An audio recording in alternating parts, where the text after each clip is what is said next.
Une actualité également très politique aujourd'hui avec le premier meeting de campagne d'Éric Zemmour, 5 jours après avoir officiellement déclaré qu'il briguait l'Élysée.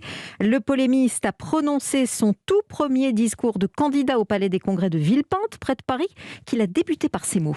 Le grand rassemblement commence enfin aujourd'hui. Si je gagne cette élection, ce ne sera pas une alternance de plus, mais le début de la reconquête du plus beau pays du monde.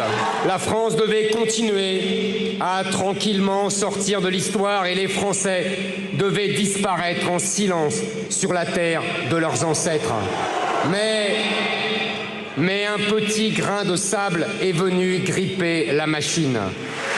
Non, ce grain de sable, ce n'est pas moi. Ce grain de sable, c'est vous. Victor Chabert, vous êtes sur place pour Europe 1. 13 000 militants, beaucoup de drapeaux bleu, blanc, rouge et la volonté de montrer la force de sa candidature. Oui, Éric Zemmour vient de terminer son discours. À l'instant, il y a quelques secondes, il a annoncé le nom de son parti. Ce sera Reconquête. Devant une salle surchauffée avec de nombreux jeunes, Éric Zemmour a voulu montrer qu'il était désormais présidentiable. Il l'a dit, après le temps des constats est venu le temps du projet. Il est concret et sérieux et a voulu faire taire les critiques. Non, il n'est pas raciste. Lui, le petit juif berbère venu de l'autre côté de la Méditerranée. Non, il n'est pas misogyne. Lui dont la mère lui a tout appris. Oui, à 63 ans, il se lance et il est prêt à prendre les manettes du pays.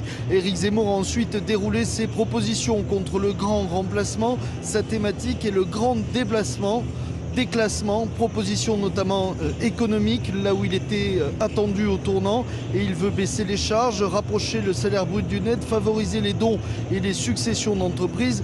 Il y a vraiment quelque chose de marquant dans ce meeting, c'est qu'Éric Zemmour a fait applaudir régulièrement la France et que le public a entonné plusieurs fois « Vive la France » à ses tirades. Enfin, Éric Zemmour a appelé les électeurs LR d'Éric Ciotti à le rejoindre. Éric Ciotti, dont le nom également a été scandé par la foule.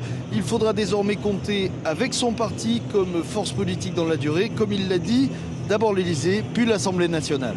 Merci Victor Chabert à Villepinte pour Europe 1. Et des heurts ont éclaté pendant le discours d'Éric Zemmour dans le fond de la salle entre des militants de SOS Racisme et le service d'ordre d'Éric Zemmour.